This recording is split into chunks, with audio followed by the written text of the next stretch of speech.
It's a fine day with you around. And this is Julesmith playing Skyrim Special Edition as Zephyr, the Imperial Nightingale.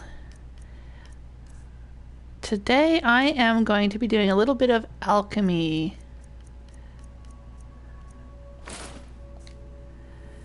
This will be a little different than my usual Skyrim videos. When I first started streaming Skyrim Special Edition, I did a little bit of alchemy and I demonstrated how it worked in the game and what you could do with it, how you could eat ingredients to unlock properties, how some potions are worth more than others, that sort of thing. But I tend to do most of my alchemy mixing in between sessions now because I assume it would be boring, but some of my viewers were asking me to go ahead and do it on screen, so that is what I am going to do. I am here in Honeyside in Riften. That's the first house that I bought in this playthrough. I have Teldrin with me because he's my regular follower. He crouches when I crouch. He steps where I step. Alright. This is where I store all of my alchemy ingredients. Is inside Honeyside in this barrel. So when I want to do alchemy, what I do is, well, in between each streaming session, when I've been on adventures and I've gathered many ingredients, then I will come back here and I will store them in this barrel. And when I feel like doing alchemy, I will come to this barrel and I will hit the take all button. And it will usually tell me I am carrying too much to be able to run. That's fine. Then I will come down here to my alchemy table. And there's lots of ingredients that you can get here in Honeyside when you buy the house, but I've left these out on display because I think it looks cool. But you can pick them all up and use them for alchemy if you want to. And there's also lots of potion recipes laying around when you buy Honeyside. But I'm not going to use any of those. Now, of course, you could go online if you wanted to and just look up all of these potions and look up the ingredients on the various wikis and see what they do. But, you know, after a while, you'll find certain potions that you might like more than others. I tend to prefer things like invisibility and health potions. And so I've gotten used to, I've kind of memorized what the ingredients are for those potions. But let me show you what I'm going to do. Before I mix anything, I'm going to put on my Croesus mask, which I got by killing one of the dragon priests. You can see that in a previous session. But it improves my alchemy. See, it says alchemy is 20% better. So I'm going to go ahead and put that on. Now, you can also find necklaces, rings. I think there's maybe circlets of alchemy and gauntlets, perhaps, that you can get alchemy enchantments. Or if you find something with an alchemy enchantment and you disenchant it at an enchanting table and you learn the enchantment, then you can make your own alchemy boosting items. I don't have a bunch of that. I'm just going to go with this as is. Now, one thing about alchemy, aside from I find it very enjoyable to gather ingredients and mix them together. I don't know why I find that so fun, but I do. And alchemy is also good for making money. A lot of people ask, how do I get gold in this game? Well, you just pick up every alchemy ingredient that you can get a hold of. Flowers, pieces of plants, bits of dead giants and vampires and all of that good stuff. You pick up all the alchemy ingredients and then you go to an alchemy table and you just start mixing potions. Then you go and you sell all those potions and profit. So it's like printing your own money doing alchemy in this game. But you may say, well, how do I know what to mix together? Well, you go to your ingredients and you'll see there in the very bottom left corner it says eat. Now, I've already eaten most of the ingredients. Let's see if there's anything I haven't eaten. But when you eat an ingredient, it will unlock, oh, see, like Crimson Nirnroot. Now, Crimson Nirnroot's part of a quest in Blackreach, but I'm going to go ahead and eat one just to demonstrate. If you see how it says Crimson Nirnroot, unknown, unknown, unknown, unknown. There's 4 alchemy properties for every alchemy ingredient.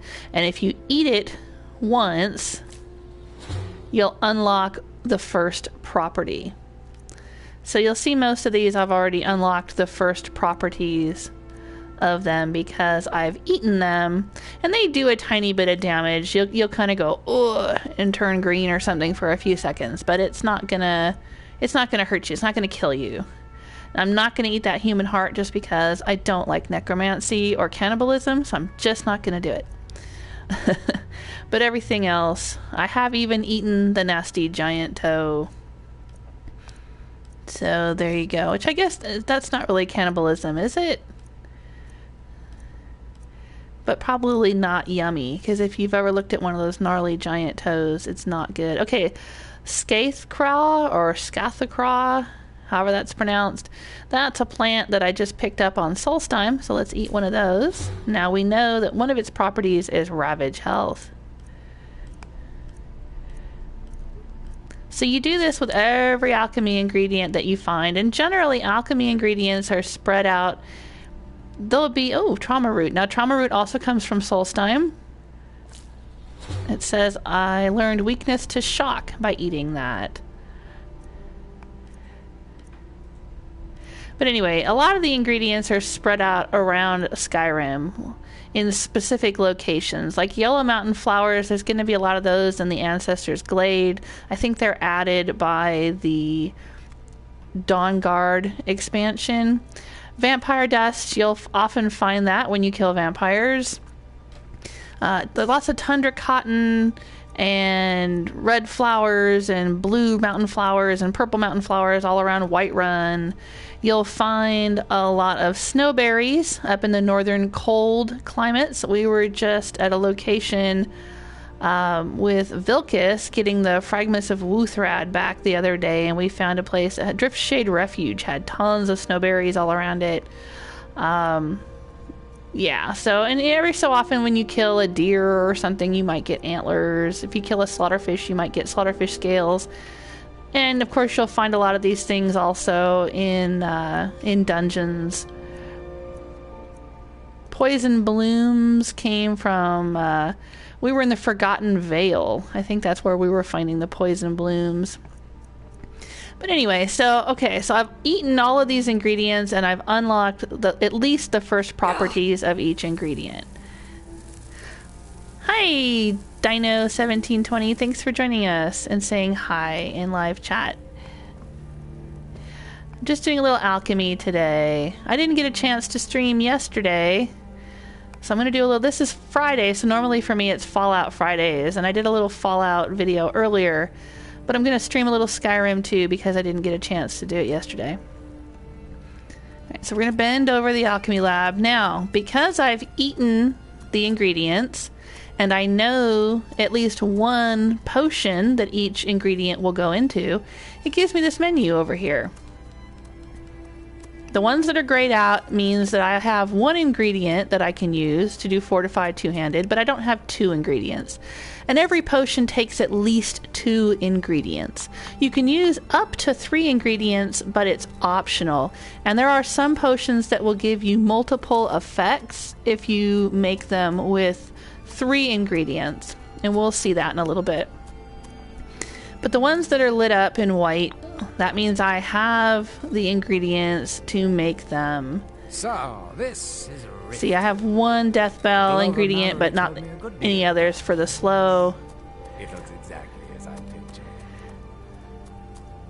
Now, what you can do in-game, if you don't feel like going to the internet and looking up all of these potions all the time and figuring out what's what, one thing that you can try, for instance, would be to go ahead and mix 3 things together.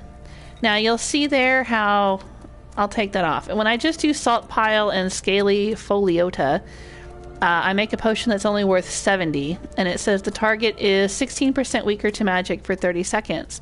But as soon as I add that 3rd ingredient, I add the taproot. Oh, now the value goes up to 444. And not only is the target weaker to magic, but magicka regenerates faster, illusion spells are stronger. So I'm getting 3 effects from that. What happens if I take away the scaly foliota? Okay, it's still a valuable potion, 314,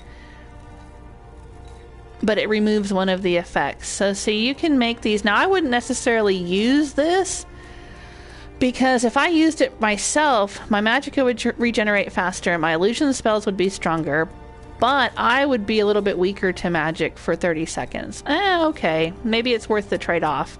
What happens if I take that out? Nope, it's still the same. Okay. Oh, that one's only worth 200. So see, different combinations of ingredients are going to make potions of different value and different effect. So anyway, you might decide, okay, that's totally worth it to me because I'm playing as an illusionist, and I don't mind if I'm a little bit weaker to magic because... you know, I'm a Breton and I have natural magic resistance or something like that. That's up to you. But what I would probably do is make this potion. So I'm going to say, yes, craft it, because I'm going to sell it. Sell it for gold. But what I wanted to say was, one thing that can happen is if you mix potions of 3 ingredients, sometimes it will unlock other properties. Like you'll see there on Salt Pile, not only did I eat it and learn that it had weakness to magic, but at some point I must have used it in another potion that unlocked the regenerate magicka. Right there it says regenerate magicka as well as weakness to magic. So sometimes when you go through and you mix things, I mean, it's kind of like, it's not really haphazard, but sort of, I mean, obviously there's some reason it happens. I'm not really sure why it happens. But if you mix up to 3 ingredients and then make a potion, sometimes it will unlock another another feature of the ingredients, another quality. See, like that. Okay, so I was making a potion of Fortify Heavy Armor with Fire Salts, Ice Wraith's Teeth, and White Cap. But look, it says, hey, while I was making that, I discovered these other effects. Now I know that White Cap can also be used in a Restore Magicka potion, and I know that Fire Salts can also be used in a Restore Magicka potion. So now if I go to Restore Magicka, it will list Fire Salts, right? And it will list White Cap as one of the ingredients that can be used in that. Now, I like Restore Magicka. If you're going to play as a mage, it's very helpful. There's other ways in the game to increase your magicka regeneration. I think the Atronak Stone allows you to absorb spells. You can absorb magicka from spells that other people cast at you. You know, there's various things you can do. You can get various enchanted items to wear that will help your magicka regenerate faster or whatever. But if you want to make the potions, it's certainly handy. I'm also a fan of Elsewhere Fondue, but you'd have to cook that at a cook stove or, you know, a little cooking pot, not at the alchemy table. Anyway, all right, so let's try, say, Red Mountain Flower, Fire Salts. I don't know, I'm just throwing things together here. And Ectoplasm. Oh, see? With the additional Ectoplasm, not only does it restore magicka, it also causes poison damage and increases your magicka. Now, I'm pretty sure that there are alchemy perks you can get that will remove these negative effects. See, like this one, your magicka is increased and it restores magicka, but it also causes poison damage.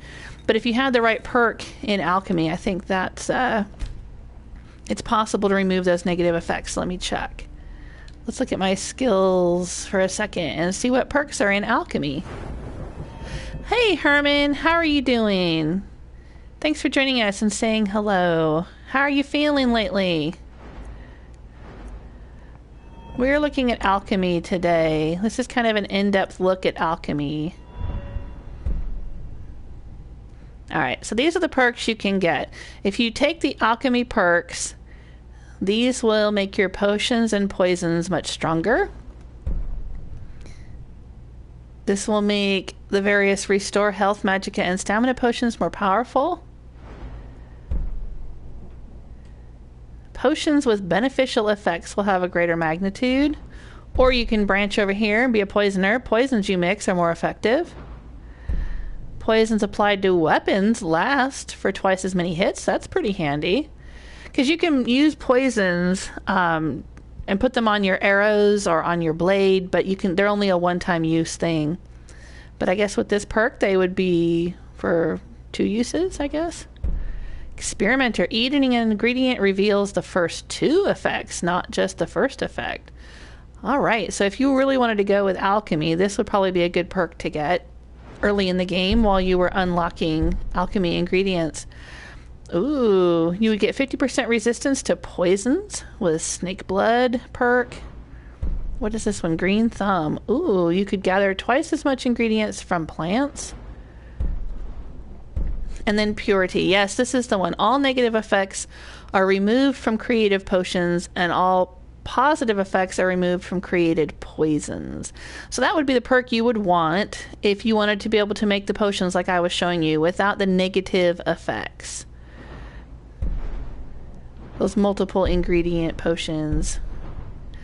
Alright, so what's the point of using alchemy in this game? Well, it's just another way of doing things. I had a playthrough where I was a Nord assassin, and I know in the game it seems like a lot of Nords do not like magic. So, and with her being an assassin, I figured she would use a lot of poisons. So I figured that she would be very heavy on the alchemy. She would be an alchemist as well as an assassin. And she would not use magic. That was one of the challenges that I set for myself, is that she would never ever use spells at all. Now, she did occasionally use the Spectral Assassin summoning, which you get during the Dark Brotherhood questline. But that was like the only spell that she would ever use. Otherwise, she did everything with alchemy. And many of the spells that you can cast in a game can be done in a similar way by using alchemy. Now you'll see here I'm mixing up a poison, but mixing a third ingredient into it doesn't seem to have much of an effect. Doesn't change the value. Oh, that one makes it a little more valuable, but actually reduces the amount of poison damage. I wouldn't waste my Nern root in a poison. Poisons, for some reason, aren't very valuable in Skyrim. You see, that's only got a value of 7. Not a very valuable potion to mix. But, let me show you. Look at that. Blue butterfly wings and hanging moss. You guys probably thought I'm crazy because when I play this game, I capture a lot of butterflies and I spend a lot of my time picking flowers. But you'll see here, this is why. Looky here. Blue butterfly wings, blue mountain flowers, and some hanging moss. And I have made a potion worth 581 gold. Now, I'm only probably going to be able to sell it for 250 or 300 or something, not as much as it's really worth. But that's still a lot of gold for just picking flowers and catching butterflies and gathering moss in this game. So yeah, potions are great for making money. Money, money, money, money, money.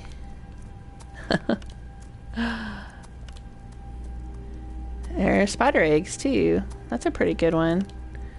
But that's a good one. And here's the thing. Alchemy skill helps your character level up as well. Well, you know, any skill you increase in the game is going to help your character level up. So, but the thing is it works similarly to smithing or any other skill. It's going to level up based on the value of what you're doing. Like destruction spells, if you cast fire, flames don't take much magicka. They don't do much damage. But if you cast fireball, that does a lot of damage and it costs more magicka to cast. That's going to increase your destruction skill faster. And like smithing, I've talked about before, when you make more valuable items or improve more valuable items, your smithing goes up faster. Same with alchemy. So you want to make those valuable potions if you want your alchemy skill to go up faster. You could spend all day making poisons and they're only worth 7 gold, or you could make, the valuable potions and your alchemy skill will go up faster. Decrease stamina regeneration. Does it matter if I add... Now see, if I add that in there, makes it worth even more. Sure. Why not? Fortify conjuration. That's a lot of bone meal. You get a lot of bone meal from skeletons and whatnot. Is it worth it? I do a lot of conjuration spells. Ooh. See, that one is draining my magic, or draining my stamina. It would help my conjuration spells, but drain my stamina. But if I had that purity perk, it would remove that stamina drain. So, this is a rift. Dang. Glover Poison of magicka, damage magicka regen. It looks exactly as I pictured. That's what I was just making a minute ago, wasn't it? Now there's something you can do. I thought it was Giant's Toe. Do I have Giant's Toe in here? I thought I did. Giant Toe and Hanging Moss, I think. Yeah, look at that. Look at the value of that potion.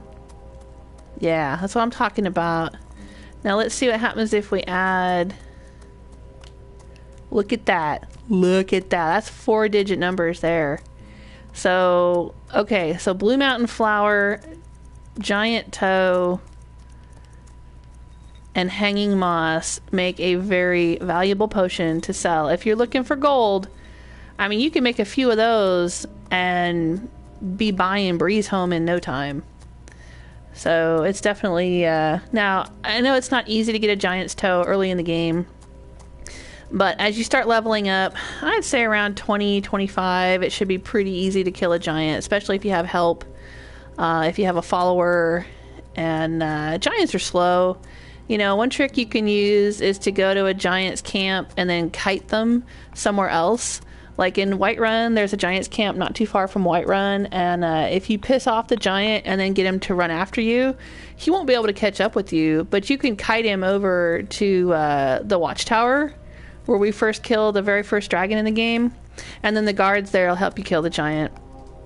You know, you can do stuff like that to get giant toes.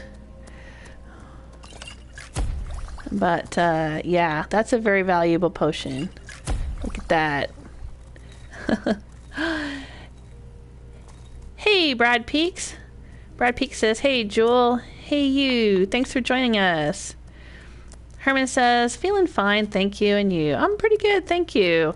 I didn't get a chance to stream Skyrim yesterday. Stream Skyrim yesterday. So I'm doing a little bit today, even though it's Fallout Friday. Maybe I'll do a little more Fallout later, too.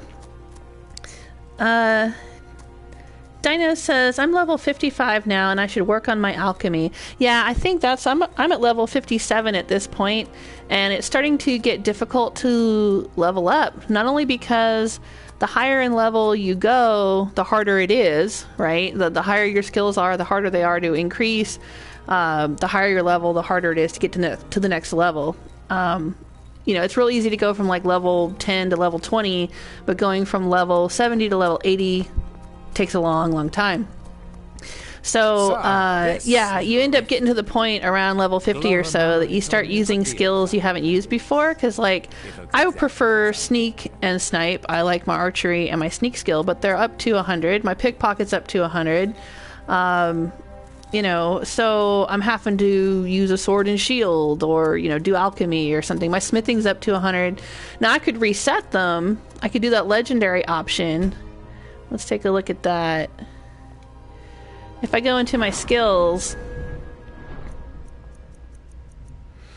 see, my smithing is 100, but it has a little triangle up there. It says set it to legendary. I could do that, and it would go back down to 15, and then I could continue doing smithing, and it would increase back up to 100 again, and it would continue leveling up my character. But I would lose the ability to improve enchanted weapons and armor, and I would lose the ability to improve any elven items, which that's what Teldrin's wearing, so I had improved the ancient Fulmer armor for him. Now, all of our gear is legendary, so maybe at this point it doesn't matter if I reset it, because I don't know if I can improve our stuff.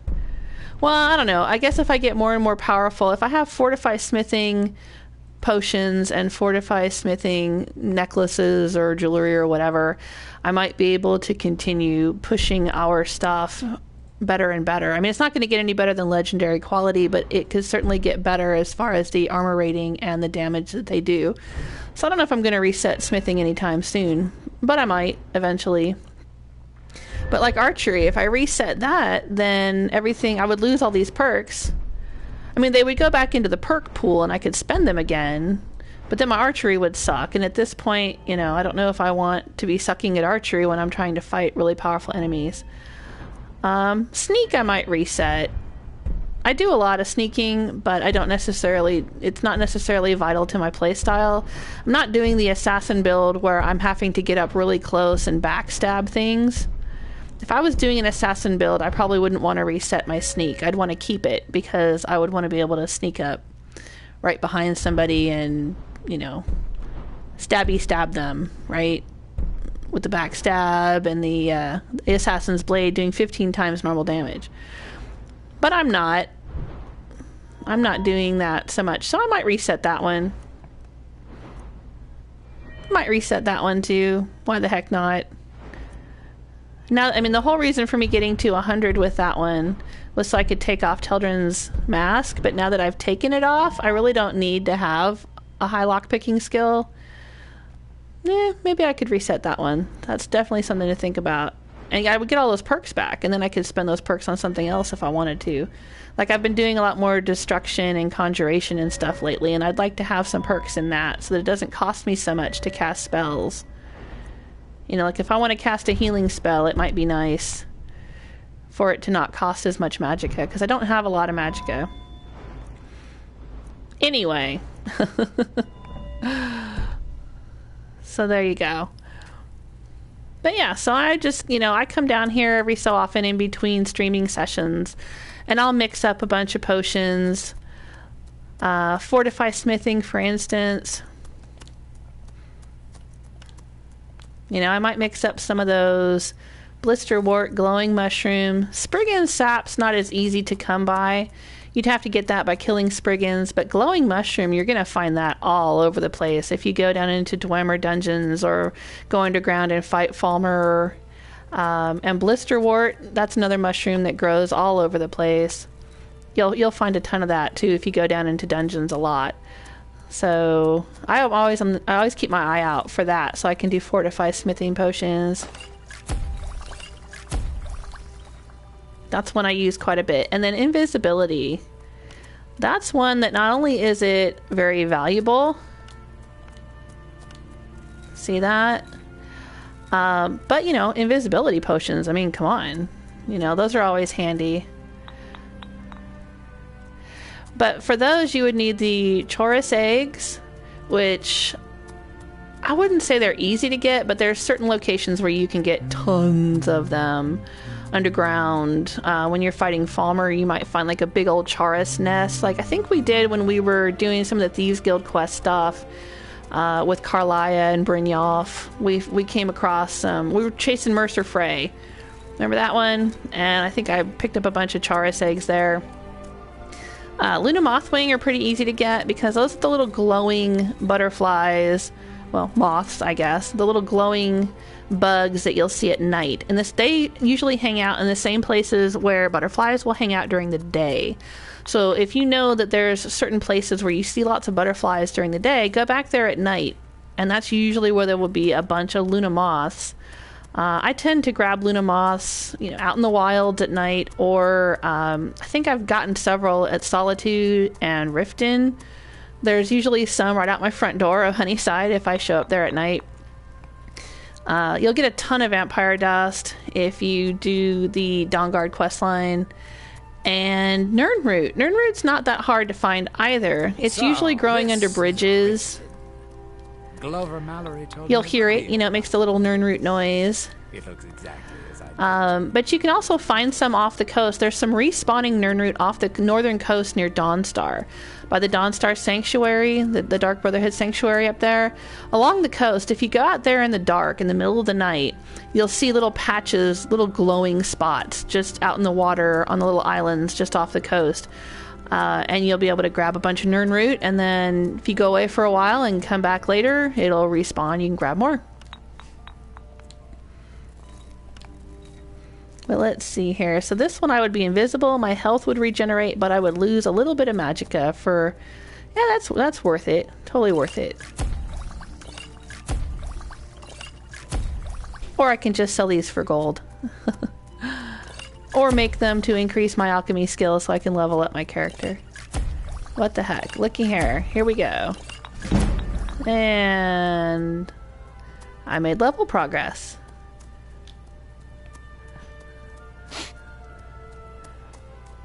So yeah, there's many reasons for doing alchemy. Paralysis. You can put that on a weapon. Of course, there's paralysis spells. There are paralysis enchantments you can put on your weapons, so it's on there all the time. But, you know, this is just another way. Like I said, alchemy is sort of an alternative way of doing things that you would normally do with magic. You know, you can resist fire, resist frost. Those are nice when you're going up against certain dragons that have fire breath or frost breath or something. Now this one would resist frost and increase heavy armor skill. So that might be handy. I think people that were playing like maybe as a ranger, you know, so they would be into the woods lore type thing, they might use more alchemy than magic. It would certainly be an interesting playstyle for someone who was, like I said, a Nord who didn't want to use magic, so they're using alchemy in place of spells instead.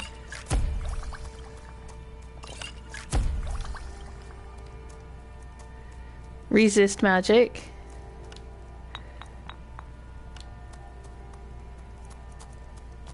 Not a very valuable potion. Resist poison. But yeah, so Restore Health would be a potion you would use in place of a healing spell. Now, of course, you know, why not just use a healing spell? It's free, you don't have to gather ingredients, whatever. But you do have to use magicka for it. And you do have to stop in the middle of the battle to use it. I was saying that the other day. With a potion, you can just kind of tap out. You know, you can pause for a second. The battle pauses. You take your potion. Then you go back into the battle and nothing is interrupted. You don't have to put your sword away and put your healing spell in your hand, or put your shield away and put your healing spell in your hand, or whatever. You can keep your sword and your shield out and then just tap out, drink the health potion, and go back to the battle. You know, so I find potions handy for stuff like that. I tend to use healing potions more than I use healing spells for that reason, because they're just easier to use.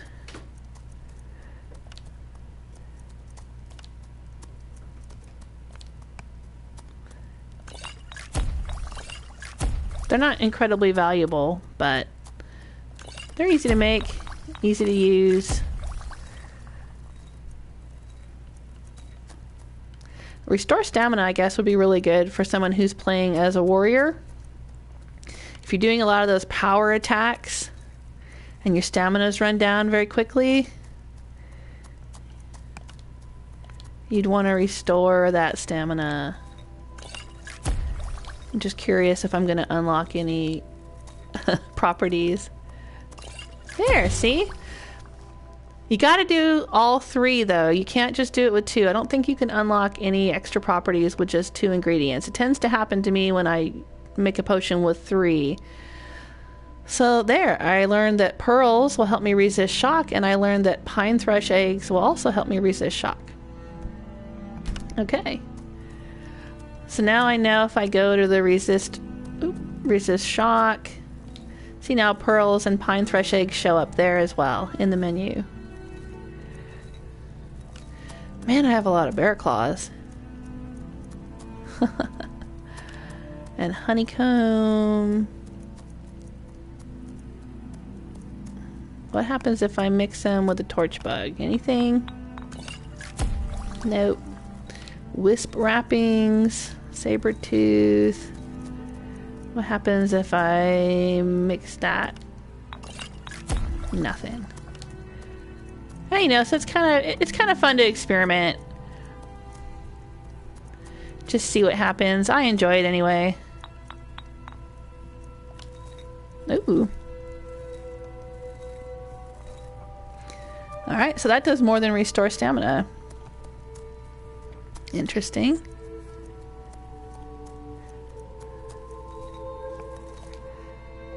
Anyway, so that's alchemy. I think I've pretty much covered all the ins and outs of using alchemy in the game. And then when I'm all done mixing up potions, I'll take off my Croesus mask because I don't like wearing it. For one, I don't think it looks very good. And for two, I have a better armor rating when I'm wearing, see that? My armor rating down there.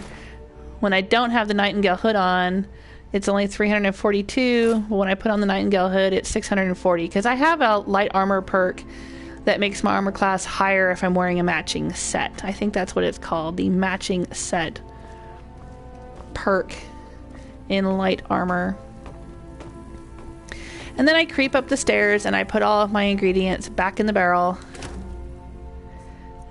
And that's going to take a while.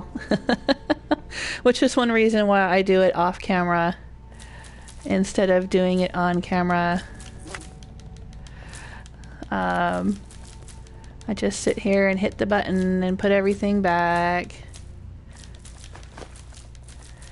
I know, I don't necessarily need to take everything out of the barrel to do alchemy, but if I'm experimenting, you know, trying to learn new properties, trying to mix things up to make money, because sometimes I'll just mix as much potions as I can. Like earlier in the game when I didn't have a lot of money, I mean, now I've got 80,000 septums and not much to spend it on. But early in the game when I was trying to get gold, I would just take all the ingredients and use every last one of them to make as many potions as I could, and then go out and sell them in Riften. Now you can make potions with stolen ingredients too. I should mention that. If you steal ingredients and make the potions, the ingredients themselves will have a little stolen tag on them, which means you can't sell them to regular merchants. But if you turn them into potions, the potions that you make will not say stolen. So that's one thing you can do if you want to. You can steal ingredients from alchemists and other places and then just mix them into potions, and you'll be able to sell those potions without needing to have a fence to sell stolen goods to. So, this is Riften. Yes, this is Riften, Teldrin. It looks exactly as I pictured. And, you know, most towns will have an alchemy shop, and the alchemy shop will have an alchemy table. In Riverwood, there's an alchemy table inside the Sleeping Giant Inn, and that's because I assume it's because most players head to Riften as soon as they leave Helgen, and then the innkeeper will tell them to go make some potions. The innkeeper has this little, like, prompt where he'll say, hey, why don't you go try making some potions? And that's just to kind of, I'm assuming, to introduce players to the idea of alchemy in this game. See right here, I came out of Honeyside and there was some little blue butterflies, which we know make very valuable potions when mixed with hanging moss and a giant's toe. But this is also where I'll find Luna moths if it's the middle of the night. Oh, there's that little blue butterfly. Come here, butterfly. There you go. And this is also where is it? The Thieves' Cache. One of the Thieves' Caches in Riften is located. If you stay away long enough, those will respawn, and you'll come and they'll be full of gems and enchanted daggers and whatnot, which is handy if you're trying to learn enchantments, because you can disenchant the daggers to learn the enchantments. They're kind of randomly generated, so you know you'll get a nice selection of enchantments over time. And I think the other thief's barrel in Riften. See, we got Imperial Guards here because I did Season Unending. And I gave Riften to the Empire because the Stormcloaks wanted Markarth back. I think there's another thief cache down here somewhere. Is that it? Is that it? Nope, that's a fish barrel. Fish barrel full of fishes. Maybe this is it. No? Oh, there it is. But it's empty too. Okay. And the third thief cache... because there's 3 in every town. If you do the Thieves Guild quest line and you do those city influence quests, which, you know, I did a while back. Y'all can watch me do that in other sessions. Oh, look, see, there's a bunch of butterflies over here. But this is also where I will often find Luna moths at night.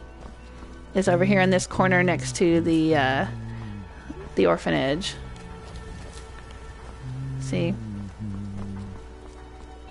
Anyway, the third thief cache barrel I'd be a lot warmer and a lot happier. is in kind of a weird place. Honestly, I played like 900 hours of this game on PS3 and never knew where the third thief cache barrel was in in Skyrim until I played on PS4. Isn't that weird? And then I went, ooh, there's a third one right there. I'm trying to find it. I thought it was inside. Hang on, hang on. Gotta keep my eyes open. Damn dragons could swoop down at any time. That Imperial Guard is pooping his pants over dragons. Okay. It's like up here. Okay, see this little walkway right here? This little, I don't know what you'd call that.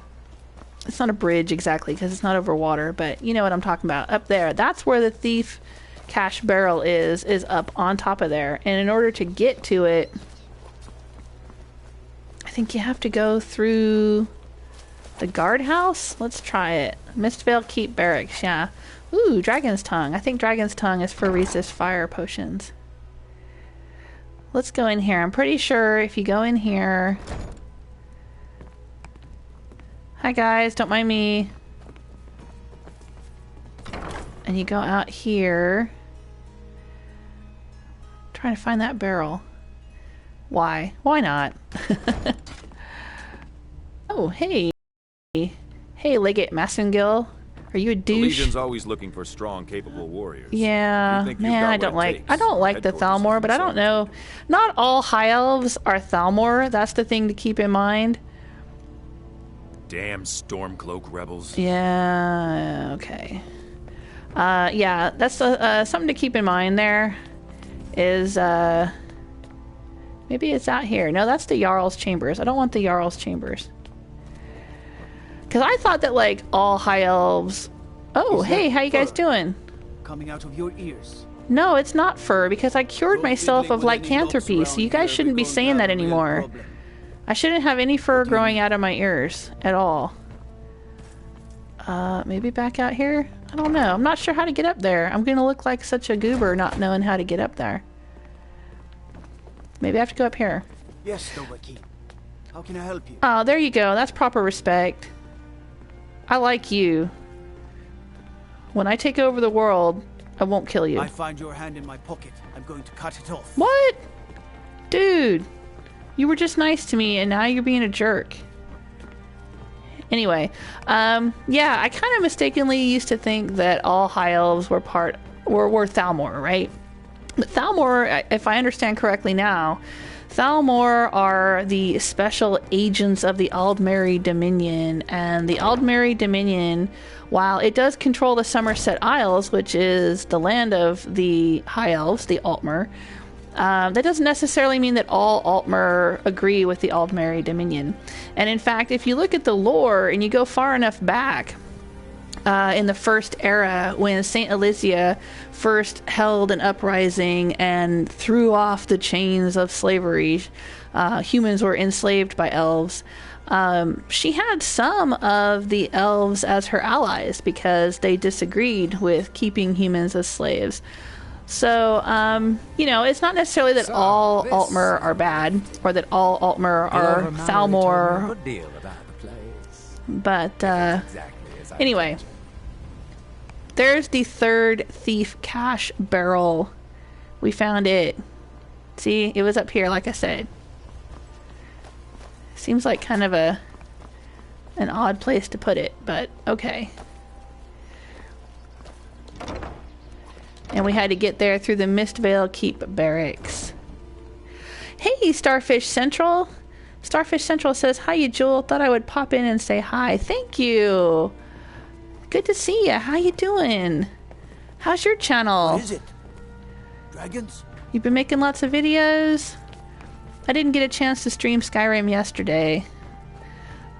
It's Fallout Friday, but I'm doing a little bit of Skyrim streaming. Just, Alchemy. I was talking about it the other day, saying I would do a video devoted to Alchemy, because usually I do the Alchemy stuff in between streaming sessions, because I thought it would be kind of boring. Protect yourself right. But, you know, I figured I would do a little bit of alchemy, kind of do a little video about that. All right, so let's go sell potions. We can sell potions to any general goods merchant. Buy something? Just what you see here. And we can sell potions to any alchemist, and we can sell potions to any Khajiit caravan.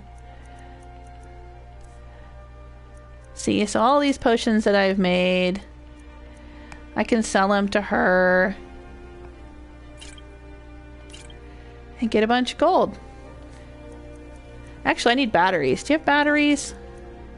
Only one? Dang. Alright. So, you know, if you need to buy something, you know, you want to get some soul gems, or you want to get some armor, or whatever it is, you know, buy a few things and then sell a few potions. Just do a trade. There, I've cleaned out her gold. But you can't sell potions you're ready to spend more gold. to the blacksmiths. Where is our blacksmith? Balaman. What do you want? Where'd you go? Are you eating lunch, Balaman? What time is it? No, maybe he's eating dinner. Buying and selling fine jewelry here. Maybe he's in his house eating dinner. Let's check. And I don't think you can sell potions to the innkeepers. They tend to only buy food and drink. You've been a good friend to me. But they will That sometimes means buy something. certain ingredients like salt piles and things like that. Hey, Balaman. Come to see Balaman perform Yeah, see, he's miracles eating with his dinner. steel, eh? Looks like he's having stew and bread. That Return looks so anytime. good. You're Oh my quite god. welcome. It's dinner time here. I'm starting to get hungry. It's looking good, Balaman. Can I have a bite of your dinner? Anyway. The alchemist here in Riften. Let's see. Is Bercy open? This is the Pond Prawn. So he's a general goods merchant. It's handy in Riften because there's so many shops. Welcome to the... Some may Yeah. call this junk. Hey, Bercy, Me? how you doing? I call them So I just went and sold potions to the girl in the market. That sweet, happy-go-lucky person there. Okay, and I'll sell him some of these. Hey, do you have batteries? Oh, just empty ones. I know I can fill them myself, but I don't want to. I just want to buy them. There we go. Now I can sell him another potion or two. What can I sell him? He doesn't have enough gold for that. I don't care about that. Man, I got a lot of cure diseases from all those silver hand. I'll sell him a couple of those. Alright. Thanks, Bercy. Anyway, and then if you go into the Thieves Guild, of course, I've got Tanilia down there as my fence. I can sell her a bunch of crap. Grelka, that's her name. I couldn't remember her name for a second. Grelka. Grumpy Grelka. Anyway, and this is where the alchemy shop is. We can go down there and sell them some too. Elgrim's elixirs. Hey, Starfish Central says, not made many videos lately. Ooh, had an operation on your hand. 19 stitches. Honey, how you doing? Yeah, that would make it hard to play video games, wouldn't it? My goodness. This place has seen better days, but well, you're typing to me in chat, so I assume you're feeling better. Channel is going well, thanks. You're welcome. Oh, cool. So, this Starfish says, I have a channel sponsor and a Patreon account now. Awesome. You're on your way. Okay, Half Yorg. Then. Yes, I am an alchemist. She doesn't have much gold, though. I'll sell her a few cure disease potions. I'll hang on to a few of them. I was a werewolf for a long time, and so I never had to really worry about catching diseases. And now I have my amulet of disease immunity. But, you know, you never know. If I happen to be wearing another amulet for some reason, and I catch a disease, I gotta hang on to a couple of these, right? Yeah. Thanks, Halfjorg. Don't forget us if you need supplies. And then this is that chest. Ingen's alchemy chest. Remember I did a bunch of little gathering herbs quests for Ingen? And so now I can get into her chest. And take her potions. And those respawn every so often. I usually just end up selling them for gold, though. But yeah, so Tanelia will buy a bunch of my junk, and there's some other merchants there in the Ragged Flagon now. I don't know how many of them will buy potions, but anyway, yeah, so selling potions, great way to make gold. Making potions, great way to level up your character. And I'm going to say that's it for my alchemy stream. Thanks for hanging out with me. I hope this was informative. But I will still be streaming Skyrim. Well, I might stream a little Fallout in a minute. I need to finish my Settlement Tour series, and I still got a few more things to do in Fallout. It is Fallout Friday. I'm not sure if I'm going to stream tomorrow, but I'm definitely going to stream on Sunday. Sunday I will be doing my last Skyrim Sunday giveaway. I will be giving away a leather cuff bracelet with a quote on it from the game that was custom made for me to give away by Hobo Swag. And you can see a picture of that on my Twitter account. But I'm going to stream on Sunday. I'm planning to stream on Sunday all day. Well, I don't know about that. But I'm going to stream until I defeat Alduin. That's what I'm going to do this Sunday. I am going to try to capture Odahviing, ride him to Sovngarde, and defeat Alduin. And I will still continue streaming Skyrim because we still need to go to Solstheim and deal with Miraak, and we still need to take the skeleton key back to the Twilight Sepulchre, and there's still many things we need to do. I need to finish becoming Thane of Falkreath, build Lakeview Manor, etc., etc. So it's not like, just because I defeat Alduin doesn't mean the game ends. Really, Skyrim never ends. It just goes on and on and on. So, anyway, but I am going to do the main quest this weekend. I hope you'll join me. See you later. Bye!